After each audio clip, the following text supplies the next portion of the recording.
Assalamualaikum warahmatullahi wabarakatuh. Izin perkenalkan diri. Nama saya Alfi Asani, NPM 20204064030005, Fakultas Ilmu Keguruan dan Pendidikan, Program Studi Bahasa dan Sastra Indonesia semester 2. Baik, di sini saya akan menjawab hasil kerja saya, yaitu ujian tengah semester mata kuliah Tata Bahasa Baku Bahasa Indonesia yang diampu oleh Ibu Rolodwe Astuti, MPD. Soal yang pertama yaitu jelaskan kedudukan bahasa Indonesia. Jadi kedudukan bahasa Indonesia itu sendiri mempunyai arti yang sangat penting, yaitu yang pertama bahasa nasional dan yang kedua yaitu bahasa negara. Maksud dari bahasa nasional ialah untuk mempererat hubungan antar suku di Indonesia.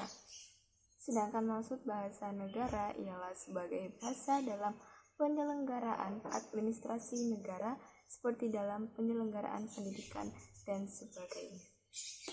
Soal yang kedua yaitu jelaskan proses morfofonemis dan berikan contohnya.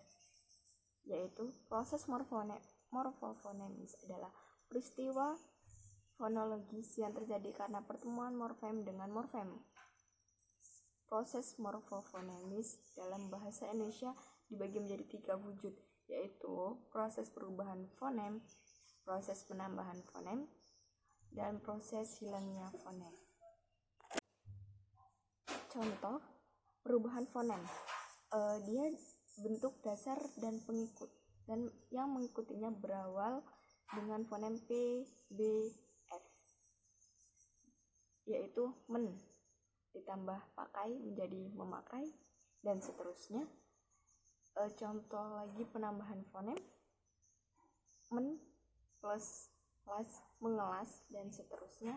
Hilangnya fonem bentuk dasar kata L, R, Y, W dan nasal, men plus lupakan, melupakan dan seterusnya. Lanjut soal yang ketiga yaitu apa yang Anda ketahui tentang verba, nomina, pronomina, numeralia, adjektif, adverbia, dan kata tugas. Jadi verba ialah salah satu unsur part of speech yang menunjukkan tindakan atau kejadian. Dalam bahasa Indonesia disebut kata kerja.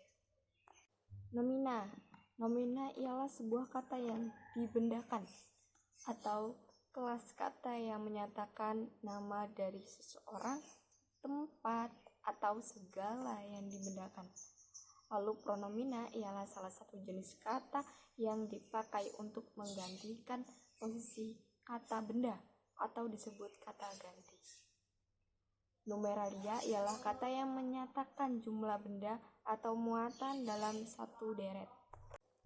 Dan adjektiva ialah suatu kata yang digunakan untuk mengungkapkan sifat atau keadaan suatu objek. Lalu adverbia ialah suatu jenis kata yang sifatnya memberikan keterangan atau penjelasan terhadap verba, adjektiva maupun kata bilangan. Dan yang terakhir ialah kata tugas. Kata tugas ialah salah satu jenis kata yang dapat berganti sesuai latar belakang dan tanpa mempunyai arti leksikal maupun makna teratur. Mungkin sekian jawaban hasil ujian tengah semester saya. Jika ada salah kata itu datangnya dari saya sendiri, dan jika ada benarnya itu datangnya dari Allah Subhanahu wa Ta'ala.